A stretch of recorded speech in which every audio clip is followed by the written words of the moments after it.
Welcome to another episode of Not Talking.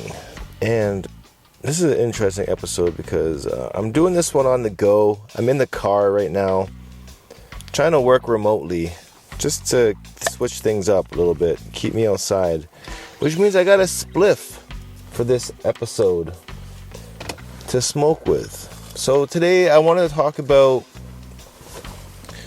black excellence in rollerblading, dreadlocks in rollerblading in entirety. I just went to an event in Detroit, Michigan called the Bitter Cold Showdown, and this was the last one. Now, I've been to this event 10, 15 years ago probably, and I never had an experience quite like the one I just had today. So there was probably over 30 black skaters at this event, the most I've ever seen in the aggressive inline world.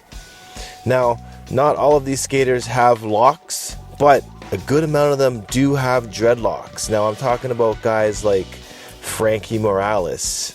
He was there with his blonde locks that were like kind of dyed black at the roots. Thinner, more cylindrical type, wispy tips. And then we had Montre Livingston that was there, and he has like high top dreads that are thinner, less voluminous, but he's definitely rocking some locks. Now, my favorite of the bunch that I met this weekend in terms of his hair and personality goes to Phil Grip. Phil Grip is the owner of a company called Shredwear. It's a rollerblading padding protection company. And his locks are like early stage Jimi Hendrix type fro. And the dude is rocking some killer locks. And he's in his 40s as well and is showing no sign of any male pattern baldness whatsoever. So I was quite pleased about the whole situation out there. Now, I was just an avid spectator this weekend. I wasn't doing any filming or any blogging or anything like that. I was just experiencing it and meeting people for the memories. Now, I probably could have interviewed these guys about their locks and this and that, but I'm gonna save that for like later encounters. I just had a great time just meeting everybody really for the first time. And super stoked that I met a few other dreads out there. I think Daryl was one of them. He actually spotted me as Not Nation at the event. And there was another fellow as well that spotted me. He's like, yo, are you Not Nation? So, I mean, it happens. And actually, two white people, skaters that I know, one being Cameron Card. He's got locks now as well. He was chopping it up with me about dreadlock situations. And his good friend Jimmy Hake, his wife actually has some locks as well. So she was asking me about some tips and tricks in helping her locks form. So it was a pretty interesting perspective all around. I would definitely love to network some more with the Black Skaters United. Just keeping blading alive in our culture. Very powerful, very emotional. It's very just satisfying to encounter. Thank you, BMag Official, for taking the photo and getting everybody together for such a memorable event in terms of capturing this epic photo for Black History Month. And, shout outs to everyone that I didn't meet that's in this photo, but I did see y'all skate, and it was a blessing to see. It was a blessing to see that for sure. But the Bitter Cold Showdown, yes, it was a good event. It was a really good event. This guy named Luke Naylor actually took the win.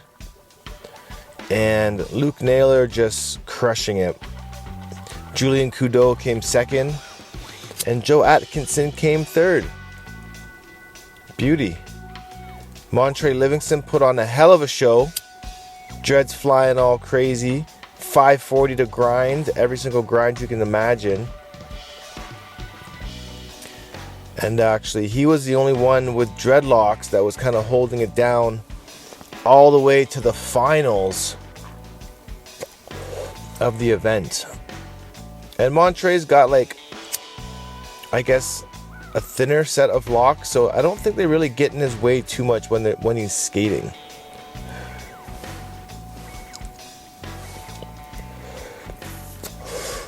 Not a whole lot. But anyways, that's it for this episode. Just wanted to let you guys know how it was over in Detroit. And one last thing. I love being in Detroit because Detroit is known as Motor City, also known as Motor Town, also known as Motown. And if you ever heard of Motown Records, one of the greatest in the music industry's history of artists have come to Detroit to record their songs. And amazing music culture that's out there as well. So it was really cool to be in Detroit in February for that aspect of things as well. And even though I didn't get to utilize it, I know the roller skating scene, the roller disco scene is popping off in Detroit. So I would love to go back and check out some of these roller rinks at nighttime and listen to some Motown music while roller skating in Detroit. I think that's going to be epic. So that's going to be for a future adventure for sure. And if any of you guys watching this content is from Michigan, let me know. We can definitely try and meet up as well one day. That's it for today. Not talking. See you later. Peace.